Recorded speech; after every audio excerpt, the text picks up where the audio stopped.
On est au nouveau studio chez Denise. Ouais. Le tout nouvel établissement chez Denise. J'adore ça. Bravo. On est vraiment content du résultat. En fait, pour ceux qui connaissent pas l'histoire du studio chez Denis, c'est un studio qui est dans Hochelaga depuis 2022, c'est écrit là. Ouais. Je savais pas l'information, c'est une chance qu'elle était écrit. Puis ça a déménagé ici à mon ancien appart, parce que dans le fond, moi je suis tombé en amour, je suis déménagé à Mercier. Oui. Mais je voulais garder une chambre à Montréal pour quand je finis le tour des spectacles tard, quand j'ai un meeting l'après-midi pour retourner à Mercier. Oui. Bon. Fait que là, je suis rendu avec une salle de podcast chez nous avec deux beaux partners. Oui, moi, puis Sam Arsenault, que vous Yes. connaissez sûrement, ben vous connaissez vous autres, mais les gens, si c'est des geeks d'humour, ils connaissent aussi. T'es allé au Gang Show une couple de fois, je pense, Sam. Ouais. Ouais. Puis, ouais, c'est le fun. L'endroit est beau. Le studio existe depuis un bout. T'étais venu à l'ancienne Ben version oui, du studio. oui, j'avais une qui était super plus belle petit. expérience. Ouais. Mais ici, c'est plus gros, plus d'upgrade aussi. T'avais de l'équipement aussi, du gear. Fait qu'on a pu rendre ça encore meilleur comme expérience, j'ose croire, pour les clients. Je pense Ouais. qu'ils vont aimer ça. On est en train de tourner les premiers podcasts en ce moment. C'est vraiment beau. En On est fait, c'est un littéralement... test en ce moment, puis vous le savez pas. Eh ouais, littéralement le premier tournage. J'adore ça. Mais j'ai tellement trouvé ça drôle comment t'as expliqué comment le studio est arrivé ici. C'est juste. Fait que l'humour évolue quand Charles se fait une blonde. C'est ça qui arrive. Pour de vrai, moi j'ai l'impression que je gère ma carrière en humour comme je gère mes games de Lego quand j'étais kid. Ok. Genre, j'ai plus de fun à construire des bébelles qu'à jouer avec. Je Tu comprends. sais, comme dans le sens que, tu sais, d'habitude, un humoriste ouvre un comedy club, genre quand il est en fin de carrière, tu sais, comme Jean-Marc Parent, il a ouvert sa petite place, tu sais, Ouais, c'est chaud. ouais. Mais moi, genre, ça faisait un an que je suis sorti de l'école de l'humour, le bordel ouvrait, j'ai même pas de podcast, j'ai déjà, comme la salle de podcast du bordel, j'ai celle-là. J'aime ça construire des shit, puis j'utilise. Mais je te comprends, ça fait 3 ans que j'ai un studio puis j'ai jamais fait de podcast. Pourquoi Ouais. t'as pas de podcast? Je trouve qu'il y a trop de podcasts. Ok, là, on rentre dans un grand débat. C'est Est-ce bon. qu'il y a trop de trop? podcasts au Québec? C'est ça votre Non. revenu. C'est Vous pas produisez. c'est pas qu'il y a trop de podcasts, c'est que je trouve que c'est difficile à voir quelque chose qui... Je considère que le temps est important, puis je me sens... Déjà, on fait de la scène, tu sais, on fait pas perdre du temps des gens, mais les gens ils viennent nous voir. Je suis comme... Déjà, ça, c'est quelque chose que je prends en considération dans mon art, mais dans le podcast, je veux prendre ça aussi en considération de qu'est-ce que j'ai à dire qui vaut la peine que les gens Ouais, écoutent. ouais. Tu sais, comme toi, t'as ta niche, les gens sont fans du mot, ils veulent entendre qu'est-ce qu'on a à dire ici. Moi, je suis comme, hey, j'ai pas un sujet que je sens que moi, j'ai quelque chose à apporter qui vaut la peine que j'ouvre un micro, que des gens viennent. C'est beaucoup de C'est vrai que t'as commitment. pas grand-chose à dire. J'ai pas grand-chose à dire. Pour le reste de l'entrevue, ton micro marche pas. Parfait. Non, mais tu sais, c'est quand même quelque chose que je trouve qu'il Ouais. faut prendre en considération. Puis les clients qui viennent, les gens qui viennent, je vois tellement des beaux projets, des choses que je suis comme, hey, ça vaut la brillant, c'est peine. J'ai vu intéressant. un podcast qui sont venus sur l'infertilité. On a eu Cédric Bergeron qui vient avec son podcast sur le. Il y a tellement d'affaires qui vaut la peine d'être dit. Et puis je suis comme, faut se poser la question, toi, qu'est-ce que tu as à dire? Puis c'est là qu'il y a des podcasts qui arrivent que tu dis, ah, il y en a peut-être trop. C'est à cause de ceux qui se posent pas ces questions-là, je pense, et je voulais pas tomber Ouais, un là-dedans. peu encourager la culture du vide, juste Oui. pour parler, pour meubler du temps. Puis comme, hey, j'aimerais ça avoir comme une tribune à moi puis dire des affaires, mais qu'est-ce que tu veux dire? Ça, Ouais. tu as jamais réfléchi? Je suis C'est d'accord qu'il y en a un peu Fait trop de... qu'il y a effectivement trouvé comme un bon sujet, puis aussi comme que le temps de l'épisode soit fair par rapport à ce que tu as à dire pour vrai sur un sujet. C'est quoi un épisode trop long, genre? Vous, c'est quoi le threshold où tu te dis, si je vois ce chiffre-là sur l'épisode, c'est sûr, je clique pas? Ça dépend quoi. Mhm. Parce que, mettons, un podcast de True Crime, Ouais. j'ai eu ma pause, ça peut durer 2 heures, mais tu sais, comme tu fais de la voiture, tu te rends à Québec, 2 heures, c'est une histoire qui est comme un peu thrillante, c'est le fun, mais du SMMR, c'est long, 2 Ouais, heures, là, ouais. tu sais, ça dépend ce que le sujet. Surtout au volant, tu fais juste un accident parce que tu t'endors, mais... Tu sais, on va écouter des épisodes des fois d'un podcast que souvent ça dure 1 heure, mais à m'emmener reçoit un invité, puis c'est tellement intéressant, tellement une belle chimie, puis nous-mêmes on est investis dedans, on est comme ben oui, c'est 2h30, puis on aurait pris encore. Fait que Ouais. je pense que c'est du cas par cas, mais ouais, je pense que c'est pas de quoi qu'il faut. Je sais pas, il y en a Mais qui du se Joe disent, Rogan de 3 heures et plus, pour moi, ça, genre, j'ai peur de cliquer. Ouais. C'est trop. Ouais, long. ouais. Mhm. J'ai- Même t'as beau j'ai plus recevoir cette patience-là. n'importe qui, 3 heures, là, c'est long. Je me rappelle pas c'est quand la fois que j'ai eu une discussion de 3 heures avec quelqu'un. Ça, c'est triste, mais je comprends. T'as une discussion de Ouais. 3 heures avec une personne? Mais tu sais, on peut faire du Ben, millage sur la tablon. préparation, justement, parce que je pense que si tu as un bon podcast de 3 heures, c'est qu'il doit être bien préparé. Ouais. Sinon, c'est qu'il va y avoir beaucoup de blanc. Puis c'est ça, je pense, le problème du podcast, c'est qu'il manque de préparation. Mhm. Il manque d'infos, soit sur ton invité, ou c'est juste. C'est souvent ça qui se passe, c'est 1 ou 2 personnes qui font un podcast ensemble qui parlent de tout et de rien. Puis c'est là souvent que je vais cultiver la culture du vide, c'est là Ouais. qu'elle va arriver. Tandis que si tu as la préparation, là, ça devient. C'est plus challengeant, c'est plus le fun à écouter, je trouve. C'est là que ça apporte de quoi de nouveau. I don't know, je sais pas. Fait que c'est quoi les critères pour être un mauvais animateur de podcast? Moi, Mal je préparé. nommerai pas la personne, OK? Mais durant la pandémie, j'ai fait un podcast, tu sais, sur Zoom. Puis l'animateur a fait « Hey, je trouve plus mes questions. Parle, je vais les trouver. » Wow! Yo, tu peux pas me dire, genre, parles pendant que tu cherches de quoi parce que t'es pas prête pour ton podcast. Ça n'a aucun sens. À moins d'être genre Michel Barrette, là. Il y a personne qui chie des anecdotes vrai. n'importe quand, là. Mais tu sais, pour parler de Barrette, on parlait de Marc-Claude Barrette à Ordonne aussi. Elle, c'est l'exemple justement d'une bonne intervieweuse. C'est que elle est bien préparée et elle va être surtout dans l'écoute. Je pense des fois, je sens beaucoup les gens pour vrai. c'est ça, qui sont pas tant dans l'écoute, qui pensent à la question qui arrive ou le punch qu'ils vont faire pour le clip. Mais là, être dans une bonne écoute, être bien connaître ton sujet, c'est ça aussi. C'est beau recevoir plein de spécialistes sur plein de sujets, mais toi, t'es connais-tu? T'as-tu pris le temps de t'informer ou tu prends pour acquis que la personne va te feeder puis toi, tu vas juste être un bon intervieweur? J'ai l'impression que malheureusement, dans le milieu de l'humour, il y a beaucoup de monde qui font ce que les autres font en pensant que c'est ça le chemin à suivre. Ouais, qui font du Tu sais, mettons, copier-coller. sous-écoute, ça a été une grosse chose en carrière à Mike. Fait que c'est comme, OK, il faut se partir un podcast, tu sais. Puis là, t'as eu plusieurs personnes qui l'ont fait. Puis il y en a qui ont réussi à trouver leur niche, puis qui ont fait des belles affaires, tu sais, autant Couple Ouvert, autant que Tout le monde saillit, qui ont trouvé tu sais, des belles niches. Puis que... Mais on dirait que beaucoup de monde sont comme, OK, je sors de l'école, il me faut un podcast. Ouais. Puis c'est comme, ben, non, il faut que tu fasses de quoi que toi, tu te sens bien, puis que tu as du fun. Puis je pense que tu sais, il y a une règle qui dit le premier arrivé dans un marché pogne 75%, le deuxième 20%, puis le reste se split de 5%. J'ai l'impression que dans peu importe ce qu'on fait en humour, ça va être un peu ça, tu sais. Le premier qui a fait une grosse web-série, genre, je sais pas moi, Fiston ou de quoi de genre, il a comme pas une grosse part du marché. Tout le monde essaie de faire des web-séries, il y a rien qui a scoré plus que Fiston. Je sais pas si quelqu'un va vraiment rattraper un jour l'impact de sous-écoute. Tu sais, c'était le premier. Y a-t-il quelque chose qui a dépassé sous-écoute à date? Absolument pas. Ben, il y a des choses qui, dans leur format à eux, on peut dire, ont explosé autant comme on pourrait dire un rince crème dans ce que c'est, dans cette forme-là de podcast-là. Ouais. On réussit. Fait que, tu sais, je pense que c'est avoir son format à soi. Mais ça reste quand même le petit frère de sous-écoute. Oui, t'sais. oui. Parce que ultimement, les gens ont voulu consommer ces deux gars-là dans ce format-là parce qu'on les a vus à sous-écoute. Mhm. Ah, c'est fucking intéressant. Mais là, tu sais, comme là, après ça, t'as eu les podcasts, là, t'as les TikTokers. Oui. What's next? Mhm. Moi, je pense que l'avenir, c'est Twitch. Ben, le problème, c'est streaming? c'est ça. Ouais. Comme aux États-Unis avec genre Kai ou comme. Ah ouais? J'en écoute pas. Fait que je sais C'est drôle pas. parce Ok. que les humoristes, on essaie de faire tout ça. On essaie d'être TikToker, d'être podcasteur, d'être streamer. C'est fucked up pareil. Comment on veut mettre tous les chapeaux qui nous attirent de l'attention et des clics. Ouais. C'est weird, ça. Puis le pire, c'est que la vraie réponse, on la trouvera pas jusqu'à ce que quelqu'un invente la nouvelle affaire. Ouais. Mhm. Fait que si en ce moment on savait ce serait quoi la prochaine affaire, on serait 100 à le faire. En tout cas. Puis le il y a pas problème, de vraie c'est solution. qu'on prend pour acquis que n'importe qui peut faire ça, mais c'est pas tout le monde qui est bon en podcast. Comme c'est pas tout le monde qui est bon pour faire des TikTok, pour faire du streaming. Fait que je comprends pas pourquoi tout le monde a cette idée-là de « Hey, on se part tout un podcast, c'est ça la chose à Ouais. faire. » C'est peut-être pas ta bébite, t'es peut-être pas fait pour ça, t'as pas... Puis moi, c'est pour ça que je n'ai pas fait ultimement. J'étais comme « Ah, c'est pas... » Pour moi, j'aime trop ça, des affaires super préparées, super tête. Moi, cette affaire-là de improviser, on voit où ça mène, même, ça me rend anxieux. C'est pas fait pour tout le monde, je pense. Ouais. Toi, c'est quoi l'expérience la plus weird que t'as vécue en ayant un studio chez vous? Genre la pire gaffe que quelqu'un a faite en podcast ou genre. Ah, pire gaffe, il y a quelque chose que... Ah, il y a quelque chose que je pense que je peux pas dire légalement, pour être honnête. Je vous en parlerai, j'en parle-tu? On peut par exemple, on peut pas le couper au montage. Ok. Ben oui. On a reçu quelqu'un de particulier. Son podcast n'est jamais sorti encore, mais dans ses propos, il parlait de relations qu'il avait eues avec des gens, puis à un certain point, il était comme « Hey, c'est-tu légal ce qu'il y a eu comme rapport sexuel? Là? Wow! C'est-tu rapport niveau, genre, ces gens-là étaient jeunes? » Oh non! Wow. Et Fait que la c'est- personne allait sortir l'affaire la plus incriminante sur elle. Ouais, et ouais.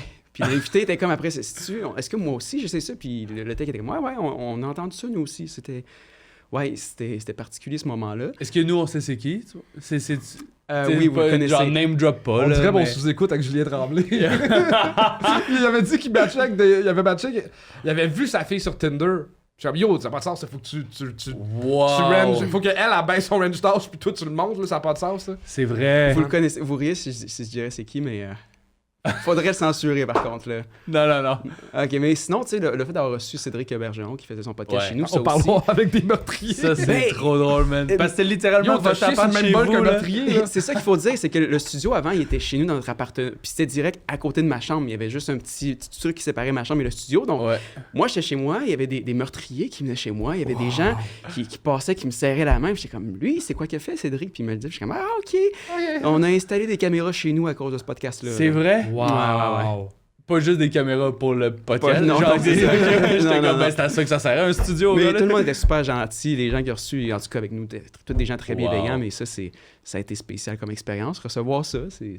Moi, j'ai travaillé chez KO pendant un bout. Là, j'ai réalisé tous les Ils sont rendus podcasts. avec une master salle de podcast. C'est fou, là, tu sais. Puis je trouve que eux, en fait, je trouve que à trop produire, ils se sont quasiment dénaturés dans le sens que comme j'ai adoré travailler là, j'ai adoré tous les gens, mais physiquement, le studio qu'on construit, pour moi, c'est trop dans la mentalité Télé. plateau télé. Pour moi, C'est genre, juste ce vibe-là tu que- perds l'essence d'un podcast, que ça devrait être comme ça ici, une pièce, le tech est là, on a une vraie vibe de on jase ensemble. C'est pas... Pour moi, il y a comme. Hey, c'est vraiment weird ce que je vais dire, mais le podcast, c'est supposé être street, c'est supposé être comme quelqu'un qui a un projet, puis personne ne dit quoi faire, comment faire. Ouais. Puis là, quand tu rentres chez KO, tu fais comme, ah mon dieu, ça a l'air d'être un studio de télé. Puis Ouais. c'est comme trop d'autotune dans du rap. Oui. Ça enlève le côté genre C'est street, trop que- produit. C'est trop Ouais, produit. je comprends. Exact. Puis genre, littéralement, le tech est dans une salle de régie séparée. Puis, tu sais, moi, dans l'ancien studio avant où j'ai commencé, c'était vraiment genre... C'était une pièce un peu comme ici, puis j'étais vraiment dans la pièce avec eux autres. Puis quand ils ont déménagé, il y a genre 3-4 podcasts qui m'ont dit « Ça me gosse que tu sois plus dans la salle avec nous autres. » Pas juste à cause de moi, mais c'est comme humoriste, on est tellement habitué d'avoir Dans une un foule. public. Mais là, ton tech, c'est le seul rapport au public que t'as. Puis là, d'être dans une pièce où t'as zéro feedback, c'est bon pour les conversations. Genre, tout le monde sait des fois où tu tombes dans des zones plus deep, où la personne se commet. C'est nice qu'il y ait comme pas de bruit autour. Mais si tu veux faire des jokes, c'est le fun d'avoir quelqu'un qui participe, qui peut le feeder, tu sais. Oui, serais puis vraiment même là, curieux tu parles d'intimité. Moi, c'est ça que j'ai pris en considération le jour que j'ai fait, que j'ai créé sur chez Denise par rapport à l'atmosphère. Puis ça, c'est donner une ambiance chaleureuse. Exact. Que c'est ça que les gens ils disaient quand ils venaient chez nous. Ça donne envie de parler, de s'ouvrir, tout ça, plutôt que quelque chose qui fait le plateau de tournage, que c'est grand, que c'est une Ouais. lumière plus blanche que jaune. C'est de quoi qui t'apprend en considération sur le podcast que tu veux faire. C'est quoi comme ambiance tu veux. Ça change tout ça aussi. Ouais. L'avantage, je trouvais quand même, de eux autres, puis le studio de Tom Levac et tout, je trouve ça le fun quand même qu'ils ont développé des décors différents, tu sais. Fait que là, pour des projets dans lesquels ils veulent vraiment investir, t'as genre ton background, mais il y a rien qui bat une petite pièce où on jaserait pareil autour d'une bière. Ouais. Puis ultimement, si tu veux vraiment changer ton décor, tu peux le faire. Tu sais. Exact. Peu importe c'est où que tu fais ça, Ouais. tu peux. Il y a déjà quelqu'un d'autre qui a amené son backdrop, qui a monté en arrière c'est autour nice. de la table. Fait que, tu sais, tout se fait. Ou juste des accessoires pour personnaliser. Je pense Ouais. que ce serait un bon conseil pour des nouveaux clients qui arriveraient ici, de genre amener des Fait que si on peut accessoires. mettre déjà le logo Ouais, sur ouais. la télé, les cadres se changent ici. tu sais, C'est quand même une bonne idée. Tu sais, je pense à Brick et Brac, mettons. Ils sont dans la même pièce que tout le monde sait, mais tu t'en rends zéro Zéro compte compte. parce qu'il y a bien trop de drapeaux du Québec. Mhm. Puis il y a un gars qui peinture en chest. Ouais, aussi, ça aide. Ça l'aide un peu. C'est un bon élément de décor. On conseille pas à tout le monde d'amener un gars qui peinture en chest, mais eux, ça fit avec leur Puis branding. dans les faits, c'est tellement pas quelque chose qui est tant nécessaire et grave, hein, parce que je réalise, les gens qui créent, ils veulent avoir une image qui est unique, mais le consommateur, probablement, il consomme pas tous les podcasts. Fait que ça, il le voit pas. Ouais. Et deuxièmement, il y en a beaucoup qui vont juste écouter l'audio. Il y a tellement, je pense, que c'est au moins la moitié des gens qui écoutent, même mettons sur un ordinateur, sur un autre Ouais. écran ou à la télé, puis ils font la cuisine pendant ce temps-là. Fait qu'ils portent pas tant attention. C'est vrai qu'il y a beaucoup de monde qui écoute à l'audio puis on se calisse du background finalement. Le seul truc sur lequel je te challengerais là-dessus, c'est en mode clip. Ou des fois, je vois des clips Ouais. passer puis je sais pas si l'invité était dans quel podcast. C'est ça, oui, oui. Fait que là, je suis comme, attends, il fait une joke ou, oh non, il vient de se confier sur sa plus grande peur. Là, genre. Fait que des fois, tu le sais pas. Ouais, ouais. Mais après, ça. Ouais. Est-ce qu'on devrait mettre une règle qu'après, mettons, je sais pas, 10 épisodes, si t'as pas tant de views, on doit canceller ton podcast? Comme ça, Wow! il y a moyen- C'est bon, ça. Des fois, je vois du Wow. monde, je suis comme, hey, t'es rendu à 40 épisodes, pis t'es pas dans les 3 chiffres de views. C'est trop drôle, ça. Mais c'est au même titre que des gens qui, après 10 shows, ils se plantent encore, puis... Ben non, Tu mais sais, ça c'est- prend c'est- 500 shows avant d'être bon, mais. Ah, c'était bon. C'est malade! C'est... D'après moi, c'est après 10 épisodes, t'as pas. Y a pas personne qui a accroché. Y a pas 100 personnes qui a accroché. Ouais. Ouais, je suis d'accord. Ok, je comprends. Asti, j'adore ça. J'aime ça. Genre, YouTube cancelle ton compte, là. Non, C'est c'est la règle de 3 qui écrit tu devrais lâcher ton podcast. Sinon, la question que je me pose, c'est à quel point on trouve ça cool que Radio Cannes fasse des balados? Oui, hey, j'aime pas. Ben, c'est pas cool, là. Mais est-ce que ça Il y a personne qui a dit Radio Cannes, c'est trop cool. Mais je pense qu'ils ont des bons podcasts. Moi, j'en écoute pas de Moi, j'en Ouais. écoute et j'aime ça. Je trouve Ok. que les podcasts devraient tendre la main à ça et la radio devrait tendre plus la main à un format balado. Il y a comme un entre-deux à trouver que le podcast, selon moi, est trop laissé aller, c'est trop impro, ça manque de structure, et la radio est trop structurée. Mais je trouve que Radio-Can, des fois, a un bon juste milieu entre les deux, que c'est du balado. Tu sens qu'il y a place à l'impro, mais il y a un certain chrono aussi, il y a des trucs à suivre, puis je suis comme, ça fait en sorte que j'ai pas l'impression de perdre mon temps en aucun moment. Ça fait que je suis stimulé, j'apprends des choses, je ris, peu importe c'est quoi le format, je trouve que c'est une belle structure, je trouve qu'il y a quoi le fun à explorer là-dedans. Je comprends, mais on dirait que la raison pour laquelle ça existe, c'est le côté genre fuck le gouvernement, on s'arrange nous-mêmes, on ne dira pas quoi faire. Puis là, t'as comme Radio-Can qui paye pour ta pub. Là, tu dois soudainement vouvoyer tes invités. Je suis d'accord. Le cadre de super Radio-Can en soi, je suis d'accord avec toi, mais je pense que la structure qu'il apporte au balado, je trouve que ça, c'est intéressant. Aïe, aïe. Ouais. Ben, pour moi, c'est genre le monde qui tripe sur le punk va toujours dire que c'est de la merde, la pop. Fait que ça dépend ce que t'aimes consommer, finalement. Là. Mais y a-tu... Là, vous avez un studio, là, ici. Là. Hey, on vient de placer le podcast pendant une demi-heure. Ouais, mais là, faut le vendre, là. Je trouve qu'on a des trucs pour faire un bon podcast. Ouais, je pense que c'est des choses que tu devrais te poser comme question avant d'en partir un, pour pas aller n'importe où, puis si on veut pas que ton podcast meure après 10 on va te épisodes. donner des trucs pour y avoir plus que 100 views. Oui, mais il faut le dire, mettons que quelqu'un qui nous écoute là voudrait se partir un podcast ici, t'écris à l'adresse courriel qui est... Le studio chez Denise @gmail.com. Sinon, sur nos réseaux sociaux, on a Instagram, Facebook. Sur l'Instagram, il y a toutes les infos, il y a les prix. Tu peux réserver directement via l'Insta. Fait que ça se passe beaucoup là-dessus. Sinon, par courriel, on a quelqu'un qui répond tout le temps. Puis c'est ça. Je suis curieux. Là, on dit qu'il y a trop de podcasts. Mais il y a toujours du monde qu'on se dit, lui, s'il y avait un podcast, ce serait mal à lui ou elle. Y a-tu quelqu'un dans la sphère québécoise que tu veux écouter son projet de podcast, là? Oh mon Dieu, attends. Moi, je sais qui je voudrais qu'il y en ait plus, mais Ça, on a vraiment une grosse liste. Vite de même, quelqu'un qui, je trouve, est punché, a une très bonne écoute en entrevue et chaque apparition en podcast a été très bon, c'est Marc Labrèche. Ben oui. Pourquoi Marc Labrèche n'a pas de podcast? Ben parce qu'il y a une émission de télé. Ah, c'est bon. Mais il travaille tous les soirs. Mais oui, mais son épisode de sous-écoute est juste insane, là. Mais c'est ça, on parle genre des grands génies comiques, je pense, du Québec, là. Marc Labrèche, j'aime ça. C'est ça, même comme intervieweur, il est bon aussi. Puis c'est là, souvent, c'est ceux qui sont drôles, sont pas nécessairement bons pour interviewer. Lui, il a juste milieu, fait que serait bon, je pense. Et bon guess. T'as-tu un nom qui te vient en tête? Ben, moi, j'aimerais ça voir le cerveau créatif de Simon Leblanc dans un autre médium que le stand-up. Wow! Tu sais, peut-être un peu comme Bill Burr, là, parler tout seul chaque lundi matin, de comme, ah, cette semaine, parle, puis tu le vois.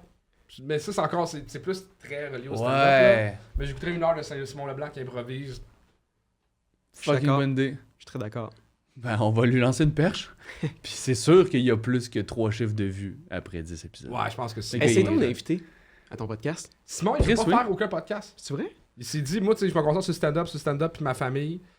Si je dis oui à un, je me sens mal, je veux dire oui à tout. Fait que tu nous as dit, mettons le gars. Mais nous, on va l'avoir. Ok, on va travailler fort. On va l'avoir. Parfait. Ouais. Alright, on lance l'invitation officiellement. Simon si Leblanc va être ici en 2025. Avez-vous d'autres questions sur choses qu'on peut parler des podcasts? Je pense que je vais juste bitcher à tout le monde qui font semblant intéressé par une question, par regarde la caméra juste pour faire un clip de podcast. Si ça intéresse pas au podcast, font juste des clips. Et c'est exactement ce que je vais faire là avec ce clip-là. Fin.